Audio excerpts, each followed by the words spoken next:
ಸ್ನೇಹಿತರೆ, ಮೀಡಿಯಾ ಮಾಸ್ಟರ್ಸ್ಗೆ ಸ್ವಾಗತ, ಸುಸ್ವಾಗತ. ಗೆಳೆಯರೆ, ನೀವು ನಾಗಲೋಕದ ಕಥೆಗಳನ್ನು ಕೇಳಿರಬೇಕು ಅಥವಾ ಸಿನಿಮಾಗಳಲ್ಲಿ ತೋರಿಸಿರ್ತಾರಲ್ಲ, ಅದನ್ನು ನೋಡಿರಬೇಕು. ಎಲ್ಲೆಲ್ಲೂ ಹಾವುಗಳೇ, ಅವುಗಳದ್ದೇ ಒಂದು ಸಾಮ್ರಾಜ್ಯ, ಕಾಲಿಟ್ಟ ಕಡೆ ಕೈ ಇಟ್ಟ ಕಡೆ ನಿರ್ಭೀಡೆಯಿಂದ ನಿರ್ಭಯವಾಗಿ ಓಡಾಡೋ ಸರ್ಪಸಂಕುಲ. ಇದೆಲ್ಲವನ್ನ ಸಿನಿಮಾದಲ್ಲಿ ನೋಡಿದಿರಿ ಅಲ್ವಾ? ಅಂಥದ್ದೊಂದು ಸ್ಥಳ, ಬರೀ ಹಾವುಗಳೇ ಇರುವ ಸರ್ಪಲೋಕ ಯಾವುದಾದ್ರೂ ಈ ಜಗತ್ತಲ್ಲಿದೆಯಾ? ಇದೆ ಅಂತಿದ್ದಾರೆ ಸಂಶೋಧಕರು. ಅಲ್ಲೊಂದು ದ್ವೀಪ ಇದೆ. ಕೆಲವೇ ಚದರ ಕಿಲೋಮೀಟರ್ಗಳ ಆ ದ್ವೀಪದಲ್ಲಿ ಸಾವಿರಾರು ಹಾವುಗಳು ವಾಸ ಮಾಡುತ್ತವೆ. ಮನುಷ್ಯರಿಗಲ್ಲಿಗೆ ಪ್ರವೇಶ ಇಲ್ಲ. ನೀವು ಎಷ್ಟೇ ಹಣವಂತರಾಗಿದ್ರು, ಎಷ್ಟೇ ಪ್ರಭಾವಿಗಳಾಗಿದ್ರು ನಿಮ್ಮನ್ನಲ್ಲಿಗೆ ಹೋಗೋದಿಕ್ಕೆ ಬಿಡೋದಿಲ್ಲ. ಯಾಕೆಂದ್ರೆ ಆ ಪ್ರದೇಶ ಅಷ್ಟೊಂದು ಭಯಾನಕ. ಹಾಗಾದ್ರೆ ಯಾವುದು ಆ ಸರ್ಪಲೋಕ? ಅಲ್ಲಿನ ವಿಶೇಷತೆ ಏನು? ಅಲ್ಲಿರೋ ಹಾವುಗಳು ಯಾವುವು ಅನ್ನೋದ್ರ ಬಗ್ಗೆ ಒಂದಷ್ಟು ಮಾಹಿತಿಯನ್ನ ನಾವಿಲ್ಲಿ ನೋಡೋಣ.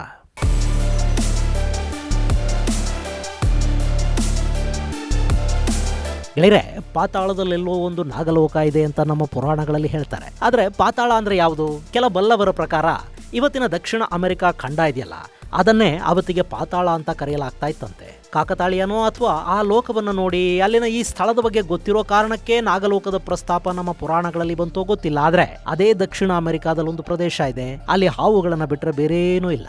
ಈ ಹಿಂದಲ್ಲೊಂದು ಕುಟುಂಬ ವಾಸ ಮಾಡ್ತಿತ್ತಂತೆ. ಅವರು ಆ ದ್ವೀಪದಲ್ಲಿನ ಲೈಟ್ ಹೌಸ್ ಅನ್ನ ಮೇಂಟೈನ್ ಮಾಡ್ತಾ ಇದ್ರಂತೆ. ಆದ್ರೆ ಹಾವುಗಳು ಅವರನ್ನ ಕೂಡ ಕೊಂದು ಅಲ್ಲಿ ಯಾರು ಬರೋದು ಬೇಡ, ಇರೋದು ಬೇಡ ಅನ್ನೋ ಸಂದೇಶವನ್ನ ಕೊಟ್ಟುವಂತೆ ಅದಾದ ನಂತರ ಅಲ್ಲಿಗೆ ಯಾರೂ ಹೋಗ್ತಾ ಇಲ್ಲ. ಇನ್ನು ಹಾವುಗಳೇ ಇರೋ ಜಾಗ ಅಂದಮೇಲೆ ಕೇಳಬೇಕಾ, ಆ ಸ್ಥಳದ ಬಗ್ಗೆ ಒಂದಷ್ಟು ಕಥೆಗಳು ಕೂಡ ಹುಟ್ಕೊಂಡಿವೆ. ಅಲ್ಲಿ ಅಗಾಧ ಪ್ರಮಾಣದ ನಿಧಿ ಇದೆ, ಅದನ್ನು ಯಾರೂ ತೆಗಿಬಾರದು ಅನ್ನೋ ಕಾರಣಕ್ಕೆ ಅಲ್ಲಿ ಹಾವುಗಳು ಕಾವಲು ಕಾಯ್ತಾ ಇವೆ ಅನ್ನೋ ಥರದ ಕಥೆಗಳು ದಕ್ಷಿಣ ಅಮೆರಿಕಾದ ಜನರಲ್ಲಿ ಪ್ರಚಲಿತದಲ್ಲಿವೆ. ಹೀಗಾಗಿ ಆ ದ್ವೀಪದ ಸಹವಾಸಕ್ಕೆ ಯಾರೂ ಹೋಗೋದಿಲ್ಲ. ಜಗತ್ತಿನ ಕೆಲವು ಸಂಶೋಧಕರು ಮಾತ್ರ ಹಾವುಗಳ ಬಗೆಗಿನ ಅಧ್ಯಯನಕ್ಕಾಗಿ ಅಲ್ಲಿಗೆ ಹೋಗ್ತಾರೆ, ಅದು ಕೂಡ ಸಂಪೂರ್ಣ ಪ್ರೊಟೆಕ್ಷನ್ನಿನ ಜೊತೆಗೆ. ಇನ್ನು ಜನಸಾಮಾನ್ಯರಿಗಂತೂ ಸರ್ಕಾರವೇ ಆ ದ್ವೀಪಕ್ಕೆ ಹೋಗೋದಕ್ಕೆ ಅವಕಾಶವನ್ನು ಕೊಡೋದಿಲ್ಲ. ಒಂದು ವೇಳೆ ಯಾರಾದರೂ ಅತಿಕ್ರಮ ಪ್ರವೇಶ ಮಾಡೋದಕ್ಕೆ ಮುಂದಾದರೆ ಅಂಥವರನ್ನ ಹಿಡಿದು ಜೈಲಿಗೆ ಕೂಡ ಹಾಕ್ತಾರೆ. ನೀವು ಎಷ್ಟೇ ಹಣವಂತರಾದರೂ ಪ್ರಭಾವಿಗಳಾದರೂ ನಿಮಗಲ್ಲಿಗೆ ನೋ ಎಂಟ್ರಿ ಅನ್ನತ್ತೆ ಅಲ್ಲಿನ ಸರ್ಕಾರ. ಅಂದಹಾಗೆ ಇಷ್ಟೆಲ್ಲ ಕಥೆಗಳನ್ನು ವಿಶೇಷಗಳನ್ನು ಹೊಂದಿರುವ ಆ ಜಾಗದ ಹೆಸರು ಇಲ್ಹಾ ಡಾ ಕ್ಯೂಮಡಾ ಗ್ರಾಂಡೆ. ಇದಿರೋದು ಬ್ರೆಜಿಲ್ನಲ್ಲಿ ಅಟ್ಲಾಂಟಿಕ್ ಸಾಗರದ ನಡುವೆ. ಗೆಳೆಯರೆ, ನೀವಿಲ್ಲಿ ನೋಡ್ತಾ ಇದ್ದೀರಲ್ಲ, ಇದೇ ಆ ದ್ವೀಪ. ಇದು ಸುಮಾರು 106 ಎಕರೆಗಳಷ್ಟು ವಿಸ್ತೀರ್ಣವನ್ನ ಹೊಂದಿರುವ ಪುಟ್ಟ ದ್ವೀಪ. ಅಟ್ಲಾಂಟಿಕ್ ಸಾಗರದ ನಡುವಿರುವ ಈ ದ್ವೀಪವನ್ನ ಸ್ಥಳೀಯರು ಸ್ನೇಕ್ ಐಲ್ಯಾಂಡ್ ಅಂತ ಕರೀತಾರೆ. ಜಗತ್ತು ಕೂಡ ಈಗ ಅದೇ ಹೆಸರಿಂದಲೇ ಇದನ್ನ ಗುರುತಿಸ್ತಾ ಇದೆ. ಬ್ರೆಜಿಲ್ನ ಸಾವೋಪೋಲೋ ನಗರದಿಂದ ಬರೀ 33 ಕಿಲೋಮೀಟರ್ಗಳಷ್ಟು ದೂರದಲ್ಲಿರುವ ಈ ದ್ವೀಪ ಅಳಿವಿನ ಅಂಚಿನಲ್ಲಿರುವ ಗೋಲ್ಡನ್ ಲ್ಯಾನ್ಸ್ ಹೆಡ್ ಪಿಟ್ ವೈಪರ್ಗಳ ಆವಾಸ ಸ್ಥಾನವಾಗಿ ಗುರುತಿಸಿಕೊಂಡಿದೆ. ಇನ್ನು ಈ ದ್ವೀಪದ ಅತಿ ಎತ್ತರದ ಪ್ರದೇಶ ಸಮುದ್ರ ಮಟ್ಟದಿಂದ 676 ಅಡಿಗಳಷ್ಟು ಎತ್ತರ ಇದೆ. ಇನ್ನು 106 ಎಕರೆ ವಿಸ್ತೀರ್ಣದ ಈ ಭೂಪ್ರದೇಶದಲ್ಲಿ ಅರ್ಧದಷ್ಟು ಬೆಟ್ಟ ಆವರಿಸಿಕೊಂಡಿದೆ. ಹಾಗೆಯೇ 62 ಎಕರೆಗಳಷ್ಟು ಭೂಮಿಯಲ್ಲಿ ನಾವು ಮಳೆ ಕಾಡುಗಳನ್ನು ನೋಡೋದಕ್ಕೆ ಸಾಧ್ಯ ಆಗುತ್ತೆ. ಇಲ್ಲಿ ಸೂರ್ಯನ ಕಿರಣಗಳು ನೆಲ ಮುಟ್ಟೋದಕ್ಕೆ ಸಾಧ್ಯವಾಗದಷ್ಟು ದಟ್ಟವಾದ ಕಾಡಿದೆ. ಆ ಕಾಡೊಳಗೆ ಅತಿ ಹೆಚ್ಚು ಕಂಡುಬರೋದು golden lance head pit viper. ಇದರ ಜೊತೆ ಒಂದಷ್ಟು ಸ್ಥಳೀಯ ಪಕ್ಷಿಗಳು ಕೂಡ ಅಲ್ಲಿ ಕಂಡುಬರುತ್ತವೆ. ಇನ್ನು ಇವು ಚಿಕ್ಕ ಗಾತ್ರದ ಪಕ್ಷಿಗಳು ಮತ್ತು ಅತ್ಯಂತ ವೇಗವಾಗಿ ಹಾರಬಲ್ಲ ಪಕ್ಷಿಗಳಾದರೂ ಕೂಡ ಅವುಗಳಿಗೂ ಈ ಪಿಟ್ ವೈಪರುಗಳ ಕಾಟ ತಪ್ಪಿಲ್ಲ. ಇನ್ನಿಲ್ಲಿಗೆ ವಲಸೆ ಬರೋ ಹಕ್ಕಿಗಳು ಇಲ್ಲಿನ ಹಾವುಗಳಿಗೆ ಆಹಾರವಾಗುವುದು ನಿಶ್ಚಿತ ಅಂತ ಹೇಳಲಾಗುತ್ತೆ. ಯಾಕೆಂದ್ರೆ ಈ ಕಾಡಿನ ಭಯಾನಕತೆಯ ಬಗ್ಗೆ ಆ ಪಕ್ಷಿಗಳಿಗೆ ಮಾಹಿತಿ ಇರೋದಿಲ್ಲ. ಅಲ್ಲಿ ಒಣ ಎಲೆಯ ಹಾಗೆ ಬಿದ್ದಿರೋದು ಹಾವುಗಳು ಅನ್ನೋದು ಕೂಡ ಪಕ್ಷಿಗಳಿಗೆ ಗೊತ್ತಾಗೋದಿಲ್ಲ. ಒಂದು ವೇಳೆ ಅದನ್ನ ಹಕ್ಕಿಗಳು ಗಮನಿಸಿದ್ರೂ ಕೂಡ ಅವು ಅಲರ್ಟ್ ಆಗಿ ಮೇಲಕ್ಕೆ ಹಾರೋ ಮೊದಲೇ ಹಾವುಗಳ ವಿಷ ಆ ಪಕ್ಷಿಗಳ ದೇಹವನ್ನು ಸೇರುತ್ತೆ. ಅಷ್ಟೊಂದು ಪ್ರಮಾಣದಲ್ಲಿ ಅಲ್ಲಿ ಹಾವುಗಳಿವೆ, ಅವು ಆಕ್ಟಿವ್ ಆಗಿರುತ್ತವೆ ಅಂತ ಹೇಳ್ತಾರೆ.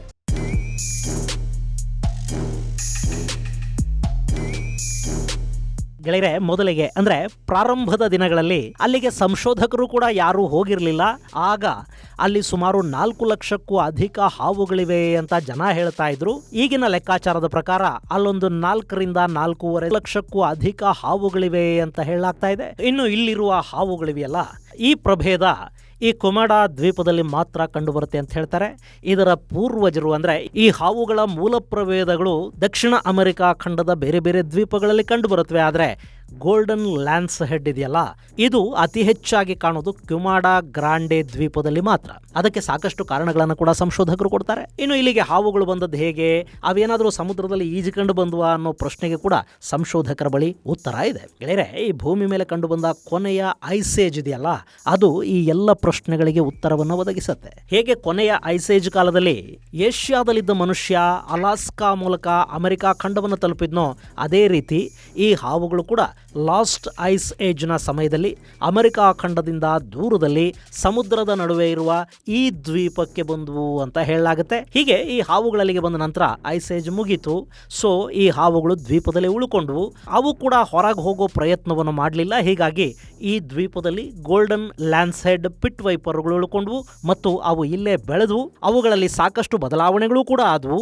ದಕ್ಷಿಣ ಅಮೆರಿಕಾದ ಬೇರೆ ದೇಶಗಳಲ್ಲಿನ ಪಿಟ್ ವೈಪರ್ಗಳಿಗಿಂತ ಇವು ಸ್ವಲ್ಪ ಮಟ್ಟಿಗೆ ಭಿನ್ನವಾಗಿ ಕೂಡ ತಯಾರಾದವು. ಅಲ್ಲ, ಜಗತ್ತಿನ ಎಲ್ಲ ಭೂಖಂಡಗಳಿಗೆ ತುಂಡು ತುಂಡು ಭೂಮಿಗಳನ್ನು ಬಿಡದೆ ಕಾಲಿಟ್ಟಿರೋ ಮನುಷ್ಯ ಅಲ್ಲೆಲ್ಲ ಎಂತೆಂಥ ಜೀವಿಗಳನ್ನ ಕೊಂದು ಹಾಕಿದ್ದಾನೆ. ಅವನ ಕಣ್ಣಿಗೆ ಈ ದ್ವೀಪ ಹಾಗೂ ಇಲ್ಲಿನ ಹಾವುಗಳು ಬೀಳಲೇ ಇಲ್ವಾ ಅನ್ನೋ ಪ್ರಶ್ನೆ ಕೂಡ ನಿಮ್ಮಲ್ಲಿ ಹುಟ್ಟದೇ ಇರೋದಿಲ್ಲ.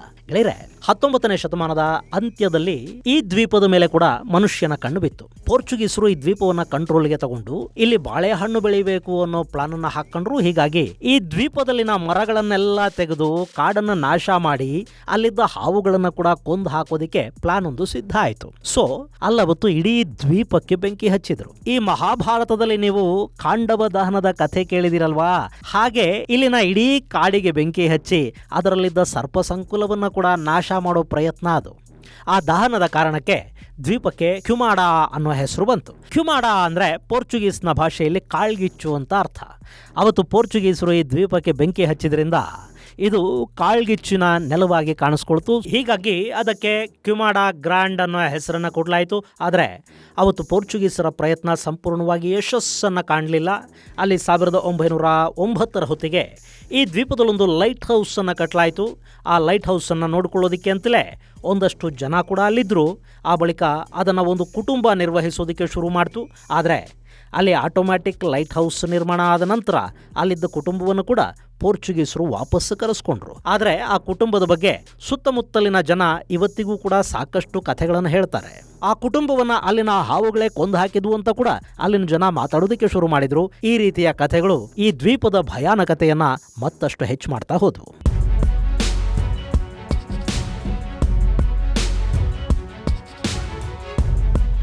ಇನ್ನು ಆ ದ್ವೀಪದಲ್ಲಿ ಸಾಕಷ್ಟು ಹಾವುಗಳಿವೆಯಲ್ಲ, ಹೀಗಾಗಿ ಅಲ್ಲಿ ನಿಧಿ ಇರಬಹುದು, ಸಂಪತ್ತು ಸಿಗಬಹುದು ಅನ್ನೋ ಆಸೆ ಇಟ್ಟುಕೊಂಡು ಸಾಕಷ್ಟು ಮಂದಿ ಅಲ್ಲಿಗೆ ಹೋಗೋದಕ್ಕೆ ಶುರು ಮಾಡಿದರು. ಹಾಗೆ ಅಲ್ಲಿಗೆ ಹೋದವರಿಂದ ಅಲ್ಲಿ ಸಾಕಷ್ಟು ಹಾವುಗಳ ಮಾರಣಹೋಮ ಕೂಡ ಆಯಿತು. ಹಾಗೆಯೇ ಅವುಗಳ ಕಡಿತದಿಂದ ಜನ ಕೂಡ ಪ್ರಾಣ ಬಿಡ್ತಾ ಬಂದರು. ಹೀಗಾಗಿ 1985ರಲ್ಲಿ ಬ್ರೆಜಿಲ್ನ ಸರ್ಕಾರ ಆ ದ್ವೀಪಕ್ಕೆ ಯಾರಿಗೂ ಎಂಟ್ರಿ ಇಲ್ಲ ಅಂತ ಹೇಳಿತು. ಅಷ್ಟೇ ಅಲ್ಲದೆ ಸರ್ಕಾರದ ಅನುಮತಿಯನ್ನ ಹೊಂದಿರುವ ಕೆಲವು ಸಂಶೋಧಕರಿಗೆ ಮಾತ್ರವೇ ಆ ದ್ವೀಪಕ್ಕೆ ಕಾಲಿಡೋದಕ್ಕೆ ಅವಕಾಶವನ್ನು ಕೊಡಲಾಯಿತು. ಇನ್ನು ಇವತ್ತಿಗೂ ಅಲ್ಲಿ ಕೆಲ ಸಂಶೋಧಕರು ಬಿಟ್ಟರೆ ಬೇರೆ ಯಾರಿಗೂ ಪ್ರವೇಶ ಇಲ್ಲ. ಹಾಗಂತ ಯಾರು ಅಲ್ಲಿಗೆ ಹೋಗೋದೇ ಇಲ್ಲ ಅಂತ ಅಂದ್ಕೋಬೇಡಿ. ಕೆಲವರು ಕದ್ದು ಮುಚ್ಚಿ ಆ ದ್ವೀಪಕ್ಕೆ ಹೋಗೋದುಂಟು. ಯಾಕೆಂದ್ರೆ ಈ ಪಿಟ್ ವೈಪರ್ಗಳಿವೆಯಲ್ಲ, ಇವುಗಳ ವಿಷಕ್ಕೆ ವಿಪರೀತ ಬೇಡಿಕೆ ಇದೆ. ಆಂಟಿ ವೆನಮ್ ತಯಾರು ಮಾಡೋದಕ್ಕೆ ಇದರ ವಿಷನ ಬಳಸ್ತಾರೆ. ಇದರ ಒಂದೊಂದು ಗ್ರಾಮ್ ವಿಷಕ್ಕೆ ಕೂಡ ಸಾವಿರಾರು ಡಾಲರ್ಗಳಷ್ಟು ಬೆಲೆ ಇರೋದ್ರಿಂದ ಈ ಹಾವುಗಳನ್ನ ಕದಿಯೋದಿಕ್ಕೆ, ಇವುಗಳ ವಿಷ ಸಂಗ್ರಹಕ್ಕೆ ಕೆಲವರು ಕದ್ದು ಮುಚ್ಚಿ ದ್ವೀಪಕ್ಕೆ ಹೋಗೋದು ಕೂಡ ಉಂಟು. ಇನ್ನು ಇಲ್ಲಿರೋ ಗೋಲ್ಡನ್ ಪಿಟ್ ವೈಪರ್ ಇದೆಯಲ್ಲ, ಇವುಗಳನ್ನ ಎಂಡೇಂಜರ್ಡ್ ಸ್ಪೀಷಿಯಸ್ ಅಡಿಯಲ್ಲಿ ಗುರುತಿಸಲಾಗಿದೆ. International union for conservation of nature's ಸಂಸ್ಥೆ ಈ ಹಾವುಗಳ ರಕ್ಷಣೆಗಾಗಿ ಈ ನಿರ್ಧಾರವನ್ನು ಕೈಗೊಂಡಿದೆ. ಗೆಳೆಯರೆ, ಈ ಗೋಲ್ಡನ್ ಲ್ಯಾನ್ಸ್ ಹೆಡ್ ಪಿಟ್ ವೈಪರ್ಗಳು ತುಂಬಾನೇ ವಿಶೇಷ ಅನ್ನಿಸುವಂತಹ ಹಾವಿನ ಪ್ರಭೇದ. ಇನ್ನು ಇದರ ವಿಷ ತುಂಬಾನೇ ಶಕ್ತಿಶಾಲಿ ಅಂತ ಹೇಳಲಾಗುತ್ತೆ. ಈ ಹಾವುಗಳು 70ರಿಂದ 90 ಸೆಂಟಿಮೀಟರ್ ವರೆಗೆ ಬೆಳೆಯುತ್ತವೆ. ಆದರೆ ಕೆಲ ಹಾವುಗಳು ತಮ್ಮ ಜೀವಿತಾವಧಿಯನ್ನು ಪೂರ್ಣಗೊಳಿಸಿದಾಗ ಅವು 118 ಸೆಂಟಿಮೀಟರ್ ವರೆಗೆ ಅಂದರೆ 4 ಅಡಿಗಳಷ್ಟು ಉದ್ದದವರೆಗೆ ಬೆಳೆದಿರುತ್ತವೆ ಅಂತ ಸಂಶೋಧಕರು ಹೇಳ್ತಾರೆ. ಇನ್ನು ಇವು ನೋಡೋದಕ್ಕೆ ಹಳದಿ ಬಣ್ಣದಲ್ಲಿ ಕಂಡರೂ ಕೂಡ ಕಾಡಲ್ಲಿ ಅವು ಕ್ಯಾಮೋಫ್ಲೇಜ್ ಕಲರ್ ಅನ್ನ ಹೊಂದಿರುತ್ತವೆ. ಹೀಗಾಗಿ ಈ ಕಾಡಲ್ಲಿ ಯಾವುದೇ ಜಾಗವನ್ನು ನೋಡಿದರೂ ಕೂಡ ಹಾವಿದೆಯಾ ಅನ್ನೋದನ್ನ ಚೆಕ್ ಮಾಡ್ಕೋಬೇಕಾಗತ್ತೆ. ಅಷ್ಟೇ ಅಲ್ಲದೆ ಕೊಂಬೆಗಳನ್ನು ಹಿಡಿಯುವಾಗ, ಬಂಡೆಗಳನ್ನು ಹತ್ತುವಾಗ ಕೂಡ ತುಂಬಾನೇ ಹುಷಾರಾಗಿರಬೇಕು ಅಂತ ಸಂಶೋಧಕರು ಹೇಳ್ತಾರೆ. ಇನ್ನು ಈ ಹಾವುಗಳು ಹಲ್ಲಿಗಳು, ಸಣ್ಣ ಪಕ್ಷಿಗಳನ್ನು ತಿನ್ನೋದರ ಜೊತೆಗೆ ತಮ್ಮದೇ ಜಾತಿಯ ಹಾವಿನ ಮರಿಗಳನ್ನು ಕೂಡ ತಿಂದು ಬದುಕತ್ವೆ. ಇದು ತುಂಬಾನೇ ವಿಶೇಷ ಅಂತ ಸಂಶೋಧಕರು ಹೇಳ್ತಾರೆ. ಇಂಥ ವಿಶೇಷ ಹಾವಿನ ಲೋಕ ಇವತ್ತು ಸ್ನೇಕ್ ಐಲ್ಯಾಂಡ್ ಅಂತಲೇ ಖ್ಯಾತಿಯನ್ನು ಪಡ್ಕೊಳ್ತಾ ಇದೆ. ಇದು ಗೆಳೆಯರೆ ಬ್ರೆಜಿಲ್ನಲ್ಲಿರುವ ಸ್ನೇಕ್ ಐಲ್ಯಾಂಡ್ ಕುರಿತಾದ ಒಂದಷ್ಟು ಮಾಹಿತಿ. ಮುಂದಿನ ಸಂಚಿಕೆಯಲ್ಲಿ ಮತ್ತಷ್ಟು ವಿಶೇಷಗಳ ಜೊತೆ ಮತ್ತೆ ಭೇಟಿಯಾಗೋಣ. ಅಲ್ಲಿವರೆಗೆ ಜೈ ಹಿಂದ್, ಜೈ ಕರ್ನಾಟಕ.